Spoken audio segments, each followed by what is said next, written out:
All right. Hello, everyone, and thanks again for joining us.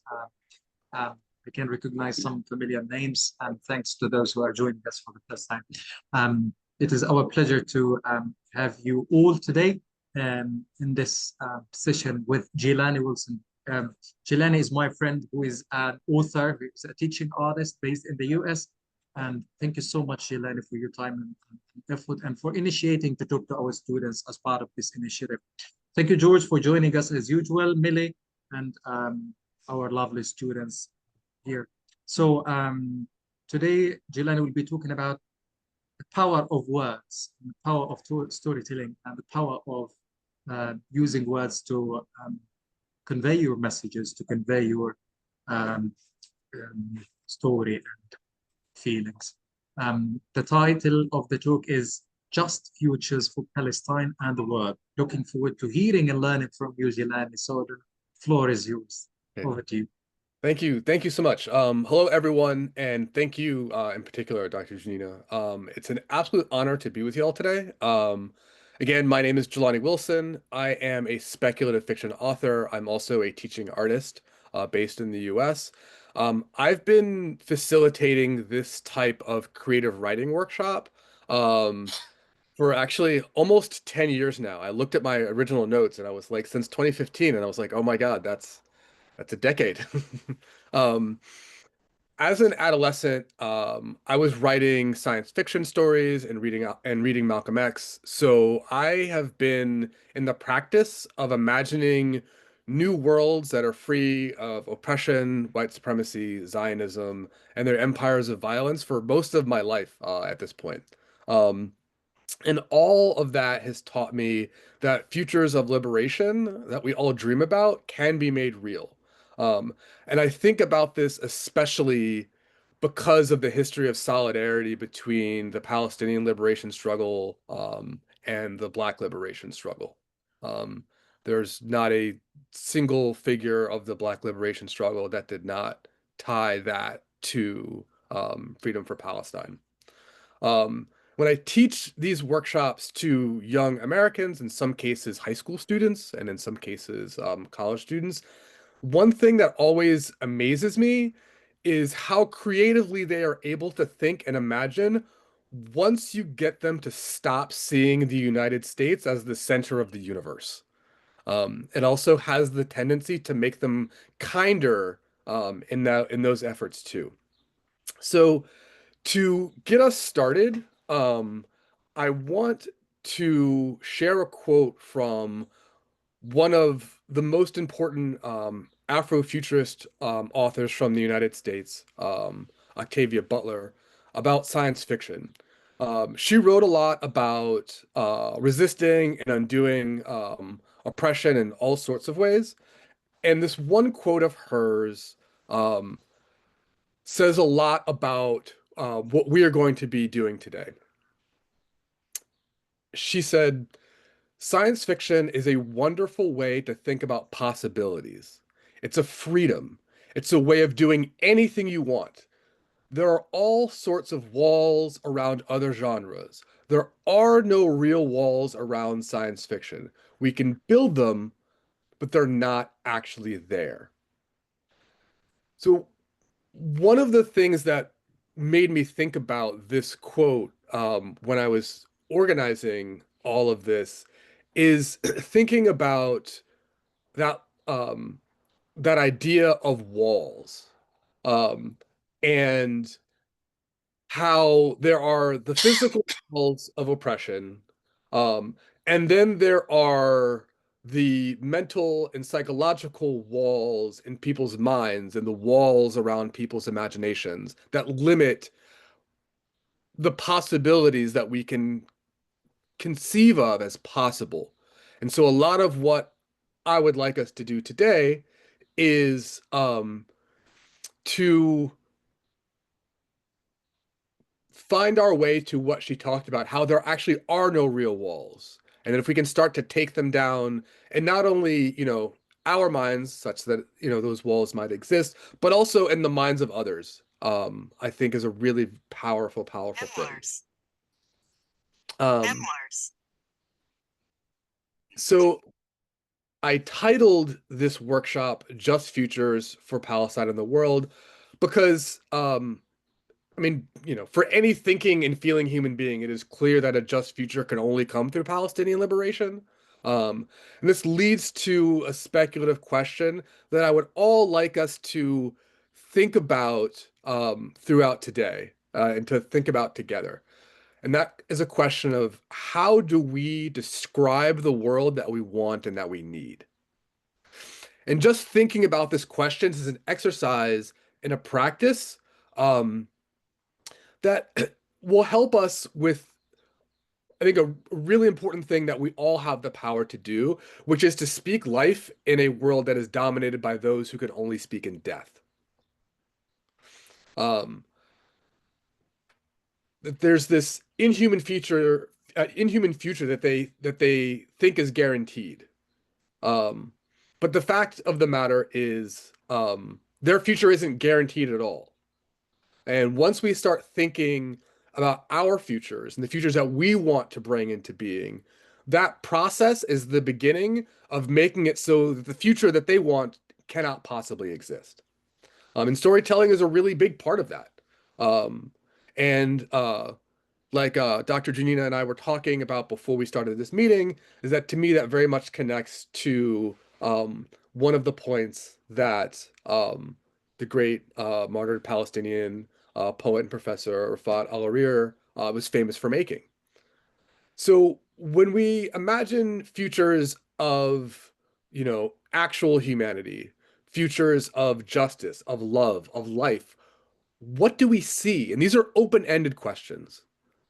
What do we imagine for children unborn yet struggling to survive? What do we imagine for those who survive destruction, starvation, and bombings? What do we imagine when there are no walls or drones or tanks or bombs? And what do we imagine when the regime of lies and occupation collapses on itself?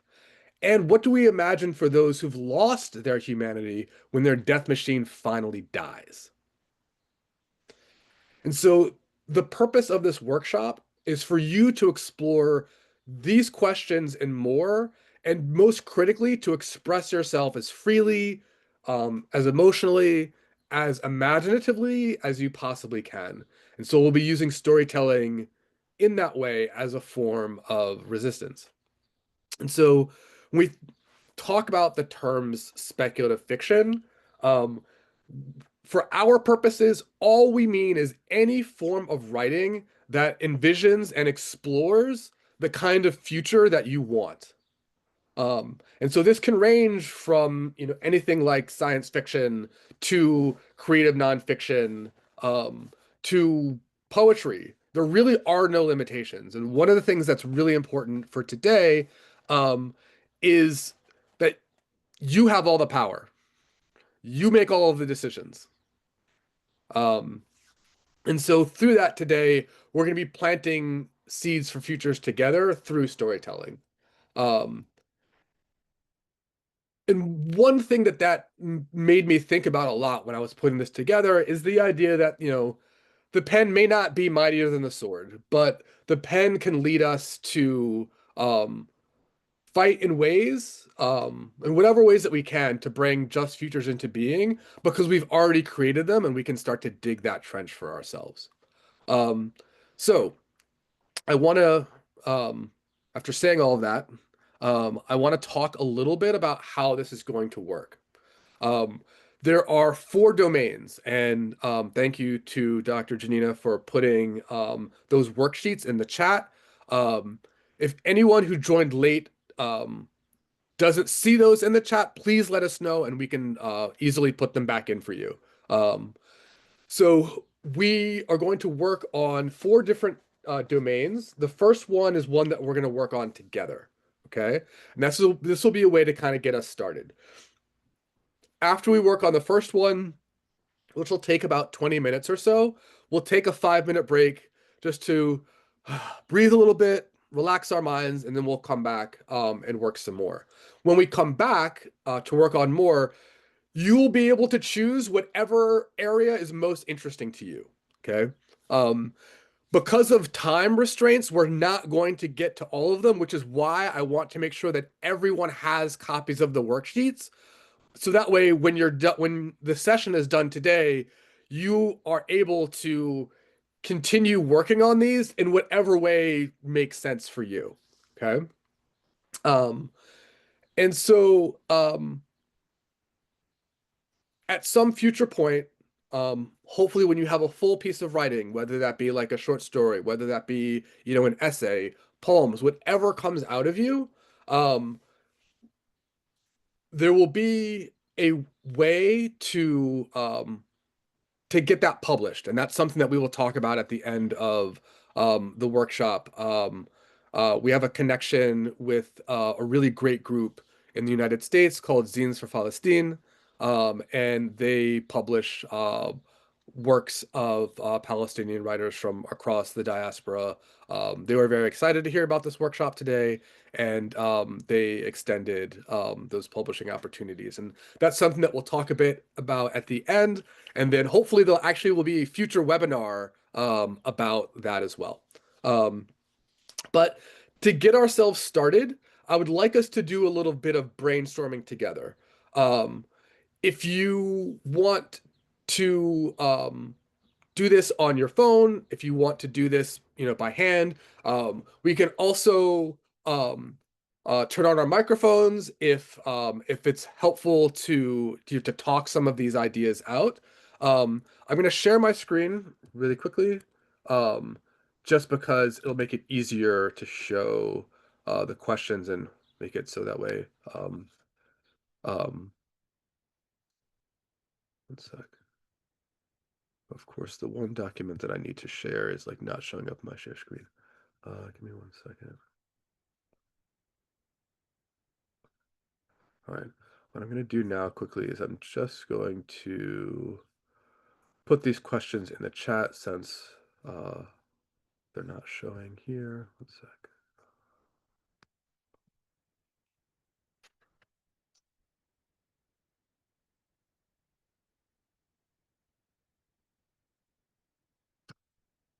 Okay, so we're going to start with a couple of questions. Okay, and these are questions for you to think about. These are questions that you can take notes on, and these are also questions that we can talk about. Okay.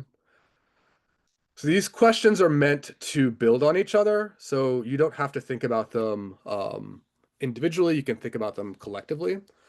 So one question that I want us to think about is, what is the first injustice you would use your voice to magically stop if you could? What's one thing that if immediately you could make it go away, you could? I see a hand up. Ruba, yes, you have a question? No, I just wanted to answer. Yes, okay, go, please, please. I would say genocide. Yes, absolutely. And so when all of us imagine a future without that justice and oppression, what are some of the things that you see?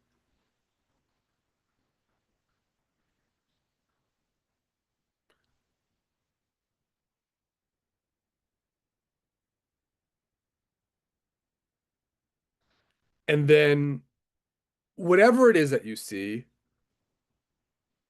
how can you, in your mind, connect that future to now?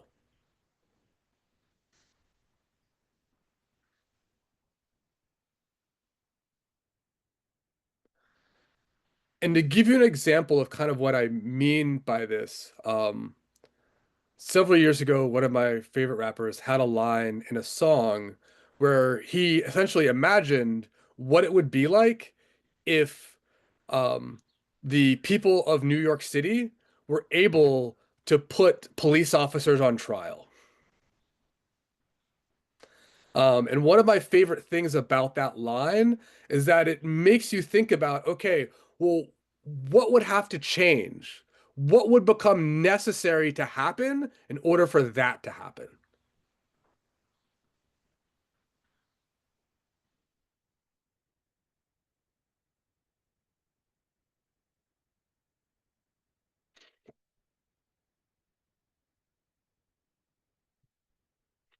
Mara, yes. I love what you said. I see without injustice a life as its name suggests. Absolutely.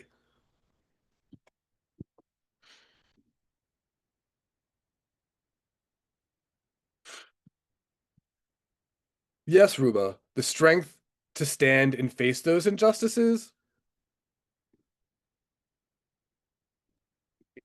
Well, for me, the word I see is that when countries, like all countries, do not intervene in others' countries' business. Every country do its policies alone and on itself. Mm. So that sovereignty, that autonomy.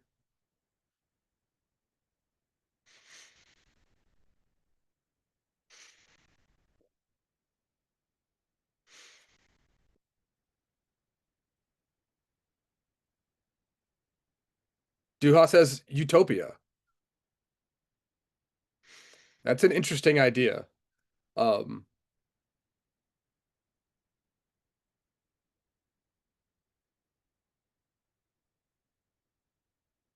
it's an interesting idea because um, as- because it does feel like a magic compared to this one, a magic world. Um, one thing I like to think about a lot is that even in a future where justice is present, even in a future where justice is active, there are always going to be some kind of issue or problem that arises. Nothing is ever going to be perfect. Um, and that's okay. Um, but especially in comparison, it would absolutely be a utopia compared to what we have now.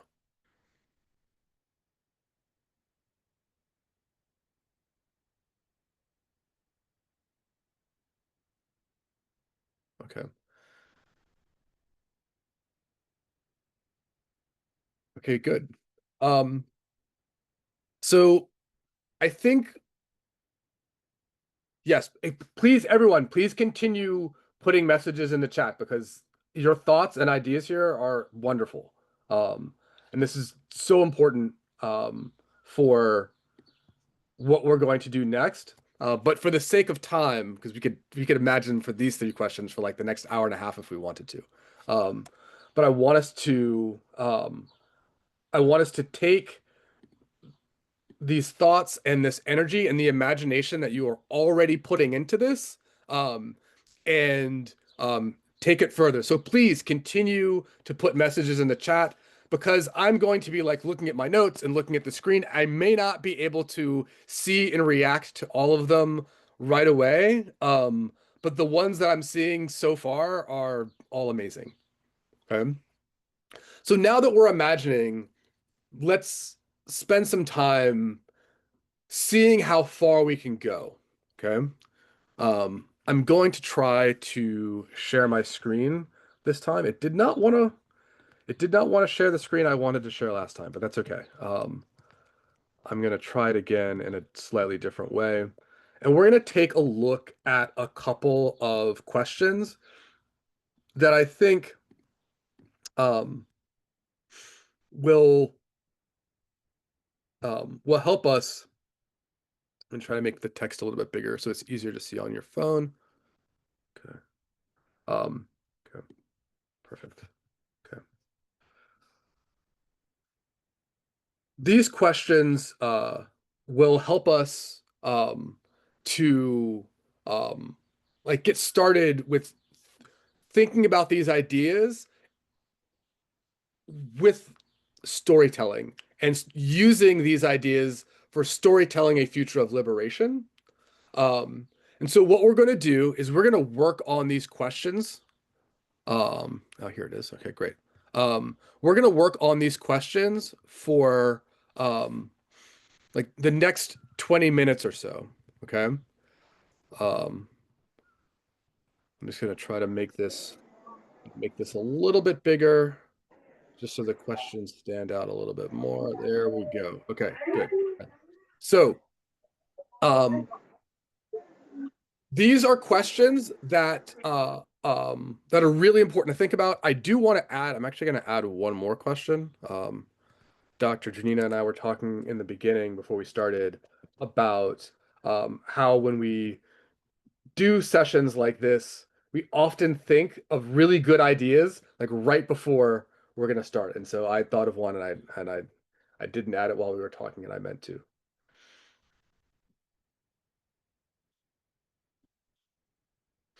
Okay, so these questions are meant to be useful to you. And so what that means is the only questions that are important are the ones that will help you to come up with ideas for storytelling. Okay.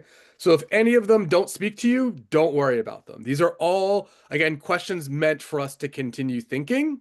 These are also questions where it's a good idea to write down ideas that you have either, on your phone, if you have like a notebook or pen or paper, however you're able to do that. But just to kind of go through these questions, sort of bridging from those brainstorming questions of thinking about what would need to happen to give a just future a chance to exist. And then thinking about that, like one step further and what could cause this change to happen, because things don't just change automatically. Sometimes things change because of a variety of catalysts. Sometimes it's outside events that no one could predict. Sometimes it's people taking power into their own hands. Sometimes it's both. And then thinking about how this change of events could come to pass, what could make it happen. And most critically, what role you are able to see for yourself and for people like you. And then what the impact of that is. What would that change about people, other beings like the natural world, plants, animals, etc., the environment, the physical environment, nature, the social environment, the political environment. And then lastly, thinking about who you want your writing to speak to. I find that with storytelling, like we think about storytelling, um, especially oral history and oral storytelling, where you had storytellers who are part of the community, um, speaking to everyone, they had an audience. And so even though we are going to be writing with words on a page or words on a phone, we still want to think about who we want to speak to.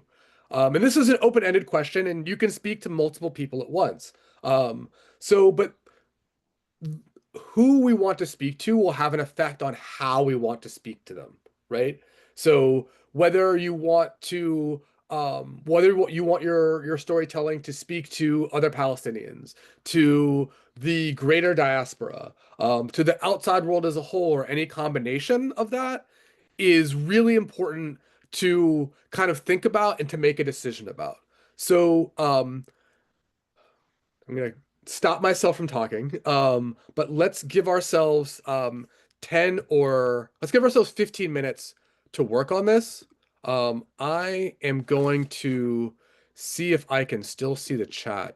Well, I can still see the chat. So I will have the chat open. So if anyone has any questions or anything that they want to share, you can certainly put it on the chat. And you can also, turn on your microphones and ask anything or share any ideas that you have.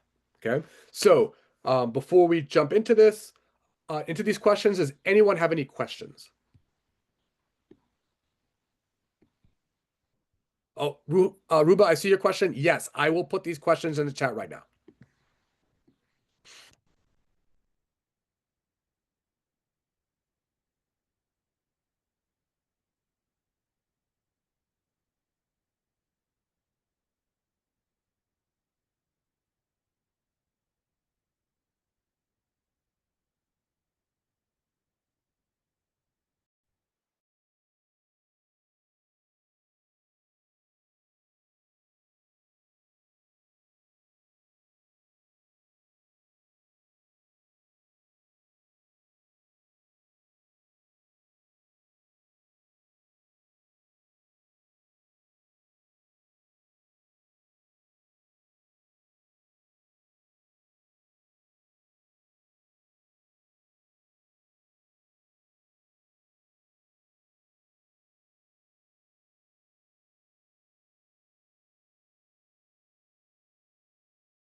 Hi, hello.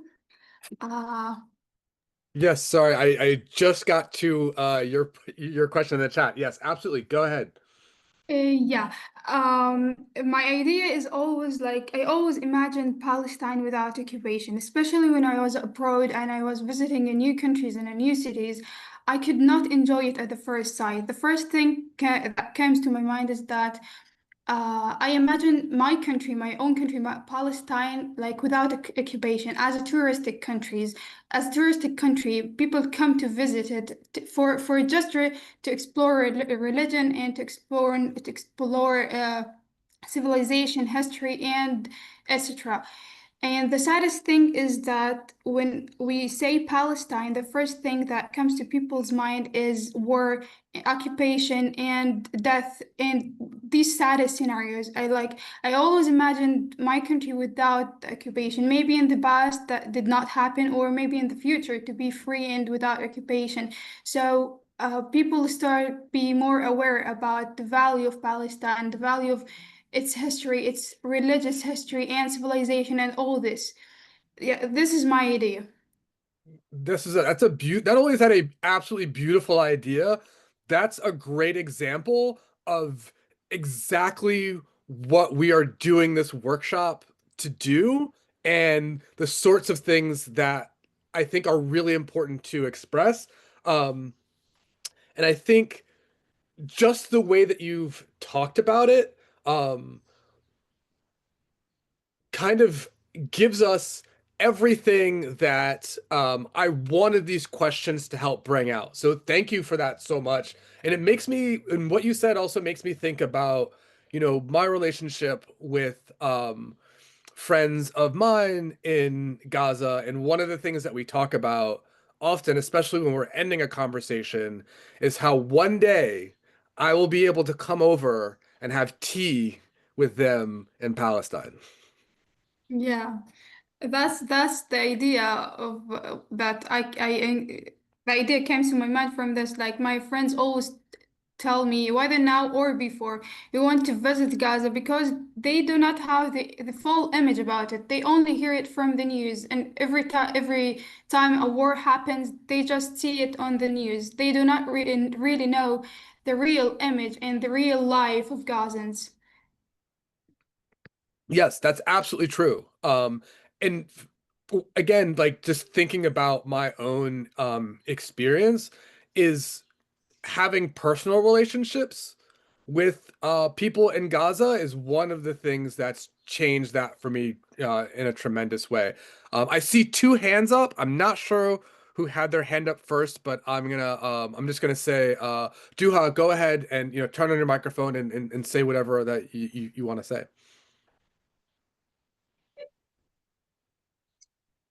Okay. For me, like you talked a lot about justice and like occupation and so on. That made me like reflect and think what is justice? I'm like, is Palestine the only place that is being occupied? I don't think so. I think many places are around the world are really occupied. They can't speak up their minds. Mm-hmm.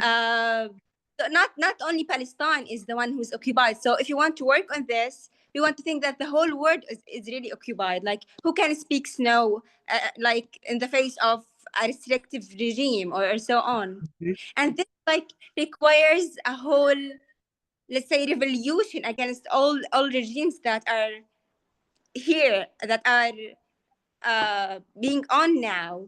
And this starts from raising a new generation. Like I really stress on the new generations. Maybe we can see the result after one generation, two generations, but like this is where the solution starts. Yes, that was like absolutely amazing. And you're right about every single one of those points, and those connect in a way that I think is really, really important and powerful. First and foremost, that like yes, there is oppression in all parts of the world. Um, one of one of the things that I think about a lot, especially in terms of that, but also in particular with Palestine, when I'm talking to other Americans, and a lot of Americans who think of like, like America is the only thing that they can think of. One of the things that I tell them, I ask them, I tell them to like list issues or problems that they think are like important or a big deal, and then I will tell them in what way that issue or problem actually connects with what's happening in Gaza. And then by extension, what's happening in parts of the world like Haiti or Sudan or Congo, or like you're saying, anywhere. And you're right, this does require the two things that you talked about. It requires a wide sweeping global revolutionary change, and that's also a generational struggle. And that preparing and setting up the next generation is a really important thing. And I would encourage you, because you've expressed that so well, to think of that as like a site of imagining. And what do you imagine for that next generation? Not just what they experience, but what they're able to do. Mena, you've had your hand up for a little bit, so I want to make sure that I answer your question, and then Ruba, you can go after. Okay, so you asked me, when you see them playing, what do you see around them? So I can see a lot of flowers. The children, they are laughing all the day. We can say homes. They rebuilt Gaza, and a lot of things. Before I came here today, I was seeing people or children, special children. They were carrying a lot of bowls or the water tanks to fill them, and they were researching for food and water all the time. So I hope we can see them playing with the ball, playing with their the other kids, living their life and going to their schools. So, and you talked about the new generation. This new generation is facing a lot of hard time. And you asked about the walls. Have the walls come down or not? So actually, I don't think if the walls will came down, because what they faced through 2 years wasn't is not easy to be forgotten. So I don't know, they are facing a harder future. So I hope the future will be much better than now. And I hope a miracle from God come and fix this. Thank you. Thank you. Thank you.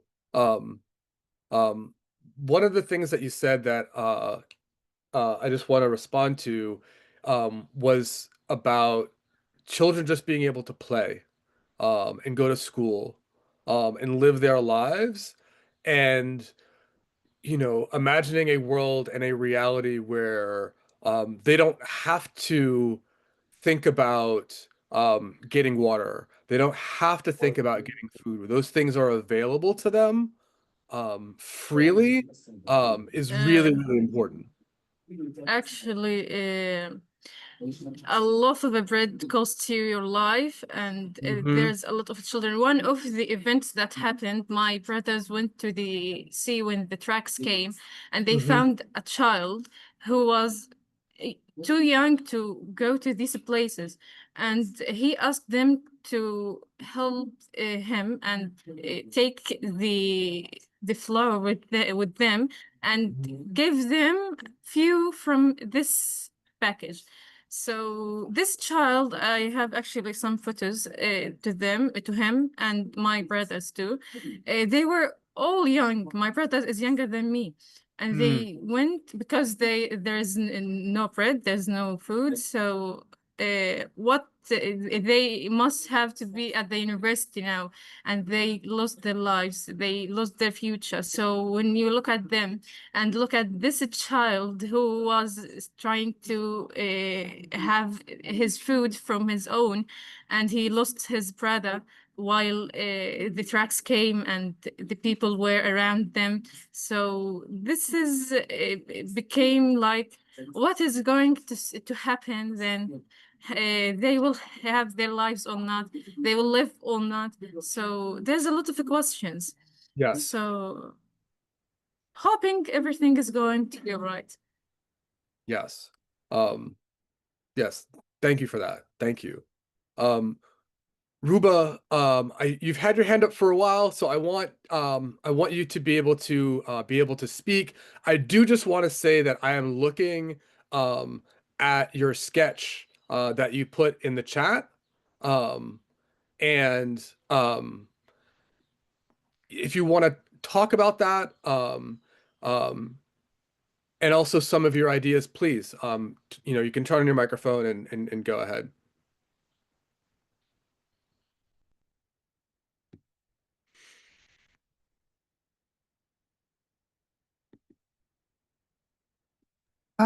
So first, I'd like to answer a question, and then I'm going to talk about the sketch. First, the second question of these question that you sent was, what could cause this change? And in my point of view, I think that mass collective awakening, this would really help, when people, when enough people realize the injustice anywhere threatens justice everywhere, this is a way to go. And movements led by the oppressed and supported by educators, artists, activists, can pressure governments and institutions to change. And about the sketch that I sent, it really expresses the idea that my philologist expressed, which is talking about the children while they're just like where they should be playing and having fun, having healthy food and clear water and everything. They're just searching for the bare minimum, actually. They're just searching for things that they should have there for them in the first place and not looking for these things. I see children these days are saying that, okay, I hope to die these days because it's easier than to live this way.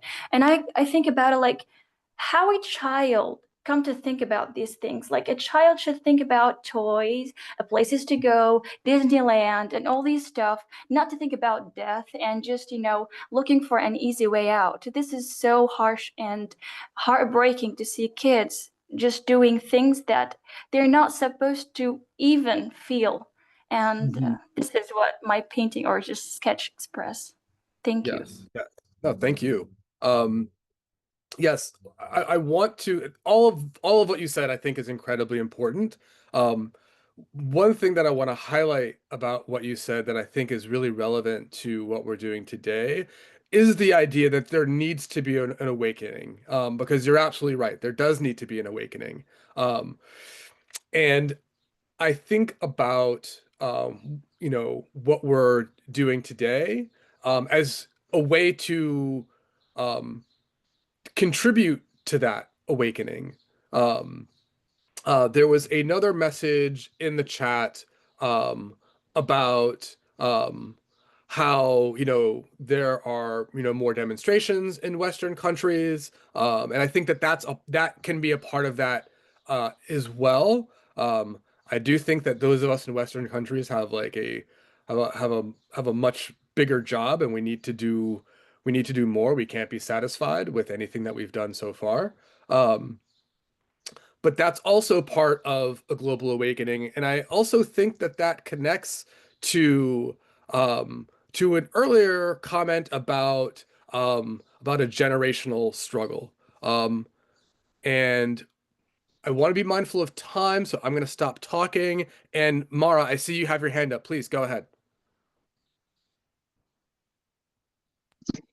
About the first question, what needs to happen to give a just future for Gaza?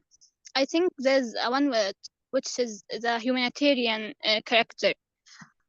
But unfortunately, we couldn't plan this in our rulers or the world rulers. So I think if the rulers changed, then we could give or get justice into our world or into Gaza. Thank you. No, thank you. And I think that's a really important thing because, you know, thinking about what becomes possible when they are no longer in the way, um, becomes a way of starting to think about, okay, how do we get them out of the way? Shahad, you had your hand up as well. Yes, I'm gonna to answer the first question, which is what role could you see for yourself and people like you in Gaza in this hard circumstance we lived in? I think we must be believe, strong, and fight to see our dreams turn into reality. Just fighting and believe in ourselves.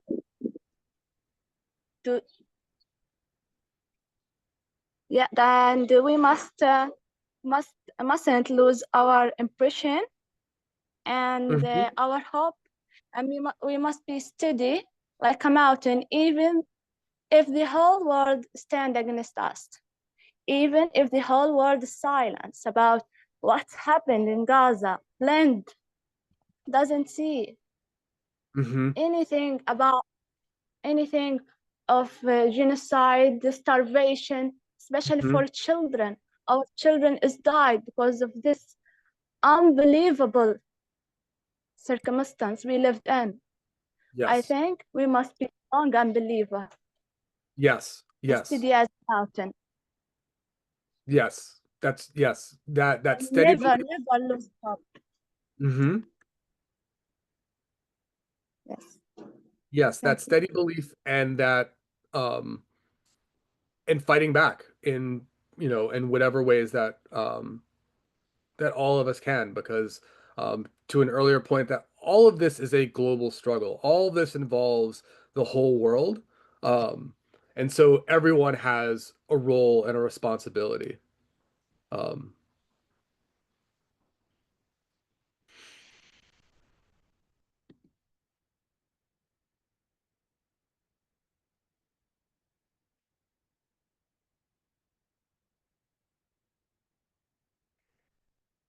Okay. So we are a little bit behind schedule as far as time, but that's okay. I'm really glad that we've been able to have these conversations and to talk about these ideas. What I would like us to do is just take a couple of minutes just to breathe, let our minds rest, and then we're going to come back and we're going to work on some direct storytelling things. And we'll have some choice in terms of what we want to work on. Whether you're interested in maybe creating some characters based around some of the things that you've talked about. Whether you want to work on imagining setting, like what Gaza looks like, what Gaza feels like, you know, after the occupation, all of these sorts of things. So we're going to take a few minutes just to pause. Right now, on my clock, I have 1:58. So I was thinking we could come back at 1:03. So no one needs to go anywhere, but you know, feel free to, you know, step away from your phone for a second if you need, you know, to stretch, etc. We will all still be here. I will still have the chat open, and so if people have any questions or anything like that, or things that they want to share, please continue to do that, and then we will restart the next section in, you know, 3 to 4 minutes.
Okay.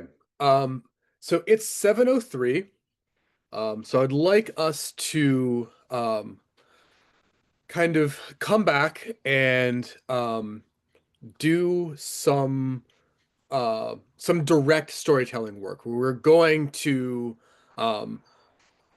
work on some storytelling elements. Because of time, we're only really going to have time to work on one, but that's only because the conversation before was so good that we had to keep it going. So all of those ideas and those thoughts and experiences that you all shared are all part of storytelling. If we think about storytelling like weaving a blanket, or a rug, all of those thoughts and ideas and experiences are the threads that come together to form this rug or blanket. And that rug or blanket is like a story. And so when you're starting to weave anything, you have to kind of start with one section. So what we are going to do is each of us is going to make a decision about what section they want to start with. Okay. I'm going to try to do this incredibly briefly, just to give you all as much time to work as possible.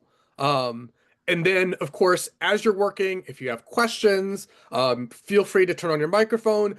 It also might be easier to put your questions in the chat, and then I can answer them a little bit more thoughtfully with a written response. Okay. I'm going to share my screen again. I'm going to make this actually a little bit smaller now. Give me one moment. Okay.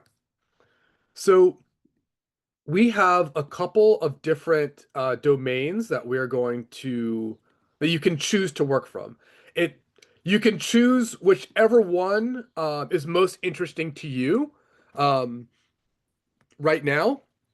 I'm just going to go over each of them quickly, and then you can make your decision. There are little worksheets to help you with these sections that are in the chat. If you don't have access to those, again, please let us know. We'll make sure that they are in there. One thing that I want to say about those worksheets is that, like everything else we've done, the worksheets are only as important as they are helpful to you. So if it's helpful and useful for you to use things from that worksheet, use them. Anything that is not helpful, ignore it. You don't have to do it. It's only the things that are going to help you to come up with ideas and to write and to express yourself that are important. So I want to go over the domains pretty quickly. The first one is character and point of view. And so thinking about people, you can create characters that are entirely made up, that are not real people at all. You can create characters that are maybe based on yourself or based on people that you know. But no matter what you do, and this was mentioned earlier, you want to breathe life into them. You want these characters to feel like they are alive because they are representing something that is alive. Okay? And think about them the way that you would someone that you know, like, their name, their age, their gender, like what they look like, what they believe. And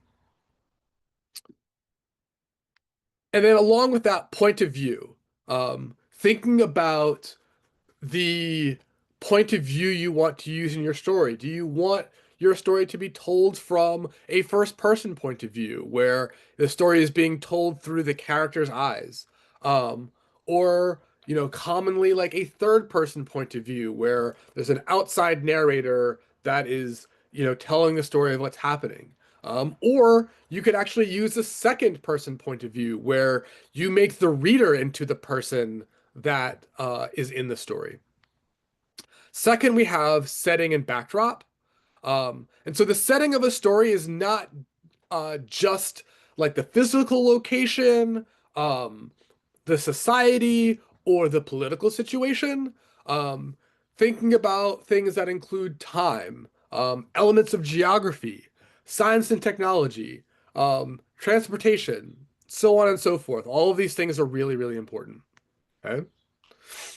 And then lastly, conflict. Conflict is really important because there are always things that collide, that kind of crash, okay, into each other. And conflict is something that can, can be really bad, but it's also something that needs to be resolved, and conflict can mean many things. So one of the ways to think about conflict is who wants to make things change? Who wants to stop things from changing? Okay. What do other people think about that? How can change happen? And what can your characters do in order to create that change? Okay. Because as we've talked about, today, all of our conversations, it is incredibly necessary for many, many things to change. And as was mentioned earlier, that's going to take some kind of fight. That's going to take some kind of revolutionary change. And that always means that there's some kind of conflict. It's not possible to do that without some kind of conflict. So for the next 20 minutes, I want each of you to decide where you want to start. After the workshop today on your own, you're going to explore all the other pieces and then start to put them together into a story. So we just want to focus on where we want to start. There isn't a right or wrong answer. Whatever is most interesting to you, whatever speaks to you, whatever you feel the most is probably the best place to start. Again, I'm here. And so if you have questions, you have ideas that you want to share, let's put those in the chat. That will make it a little bit easier for me to be able to respond and be helpful to you all. But before we do that, I just want to check in to make sure that there are no questions. So if anyone has a question, please let me know.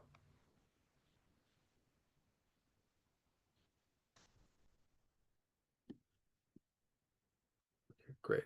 Okay, so we have a couple questions in the chat. I'm going to answer those, but for now, please choose, the domain where you want to start, and just focus on expressing yourself as much as you can. Thank you, Dr. Janina, for putting those worksheets in the chat. Again, use the worksheets however they are helpful to you. Okay. Great. And then I'll give little time checks just so that we're aware of the time, but let's try to go for about 20 minutes.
يعني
Okay, I just want to give everyone a little bit of a 5-minute warning. So continue working, but keep in mind that we're probably only going to have like 5 minutes or so left.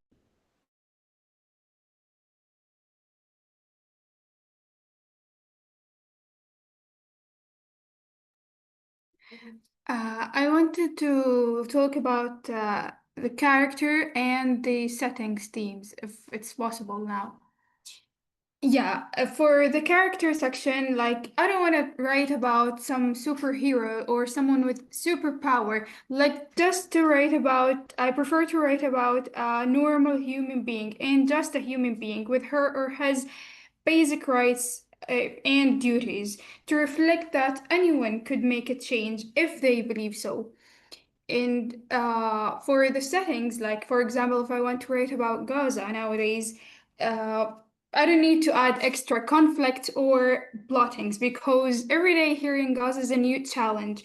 Like for example, especially these days, where like there is no electricity, there is no gas for cooking, so we need to cook for using woods. So every day we have to look for woods. We have to look for another like anything to continue life with.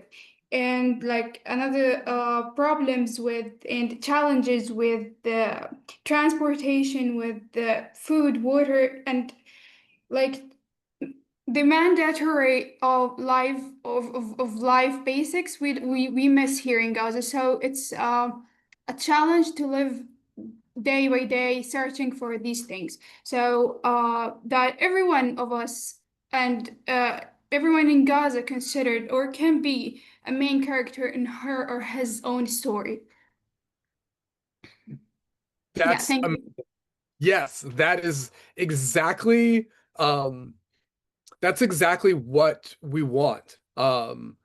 I think that it is really important to avoid the idea of superheroes, that you need to have some special person that comes in and, and makes everything better. But that, like you're saying, it's like the everyday people. It's the so-called ordinary people in all of our lives and the decisions that we make and the choices that we have and the action that we are able to take, that's the most important. And I think that's also really important for um, understanding, especially for, for the world outside of Gaza, to really understand what humanity means. Um, and so everything that you said there is not only absolutely correct, but is very much about what we're trying to do here today. So thank you.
All right, so I want to give everyone a couple more minutes to keep working in the for now. I am still going through questions and comments in the chat. So you'd be a little bit patient with me. I want to make sure that I get to all of them.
Okay, so we are already over time for our workshop today, and that's a good thing.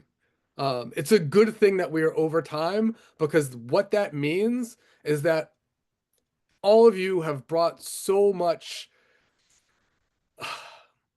many ideas, have expressed so much about your lives, about what's happening, about what a just future could or should look like, and thinking about where we are now, and being able to reach that in some really powerful ways. And I have a lot of gratitude for everything that everyone has shared since we've been here. I feel like we could stay here all day, to be honest. There's just been so much good work that all of you have done. But unfortunately, we do have a time limitation. Your department head, Dr. Janina, has other things that he needs to be able to do today, and I don't want to take up too much of his time. Before I finish up, I want to thank all of you for being here today, and I want to extend a special gratitude to Dr. Janina for inviting me.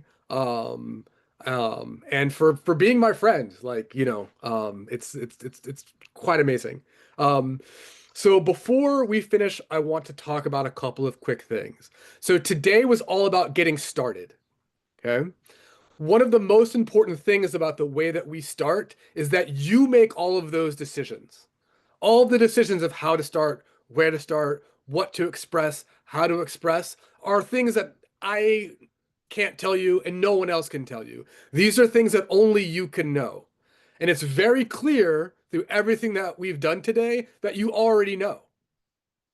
And so what I would encourage each of you to do is whatever you started with today, in whatever capacity you can, to continue that, and to continue writing.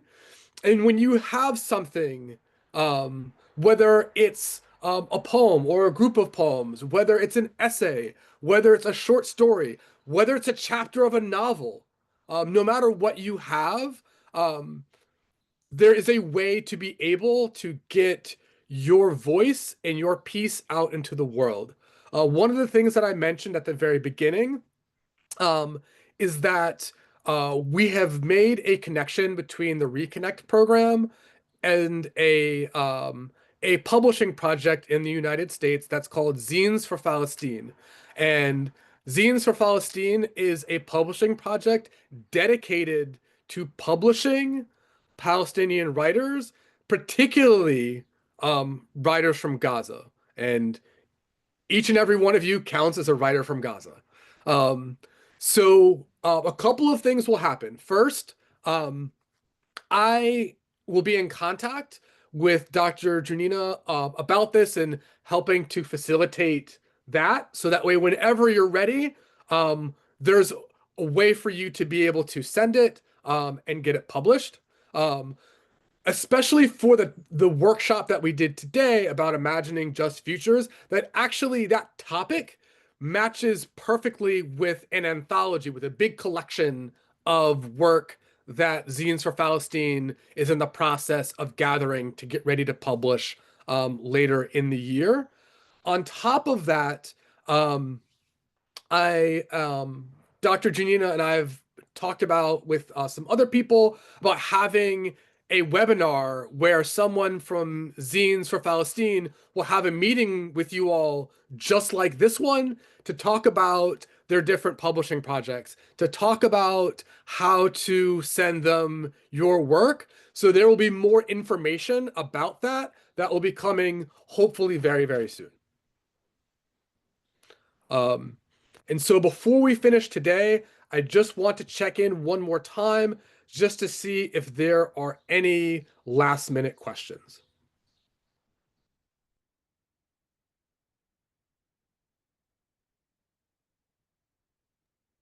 I just want to thank you. Thanks a lot for everything you've done today, for your time, and for your great help and support. Thank you so much, Juha. It's been an honor and like a tremendous pleasure to be here with all of you today. I mentioned this to Dr. Junina that I've done workshops like this many, many times. But this is definitely like the best experience that I've ever had running this workshop, and definitely the most important version of this workshop that I've ever done. So it's a pleasure and an honor to be here with you all. And I hope to see you all again soon. I would love to be able to participate in other RECONNECT workshops, even just as an audience member. With that, thank you all so much. And I hope to see and hear from you all soon. And like I said, there will be information forthcoming about Zines for Palestine, and how to get your writing published. Thank you so much, Jelani. This is just the beginning. To be honest, this is just the beginning. I really appreciate your session. It's been really wonderful, fantastic to listen to everything you said. And as I said in the chat, you are pulling creativity out of our students. As you can see, the chat is still buzzing until now. And I was saving the chat and then coming back, save it again, because I want to go back and read every single message the student sent with the questions, contributions, and really creative messages over there, which is a testament to your skill of empowering and encouraging students to produce something meaningful and creative. So I would like to thank you again for your time and for your readiness and willingness to support those students. As I said, this is just the beginning. We'll have more sessions coming. We would love to have you again in the near future. Come back. And I'm sure our students will be waiting for you again. And this publishing opportunity will keep in touch regarding the publishing opportunity, which is really useful for our students to amplify their voice and reach audiences outside Gaza.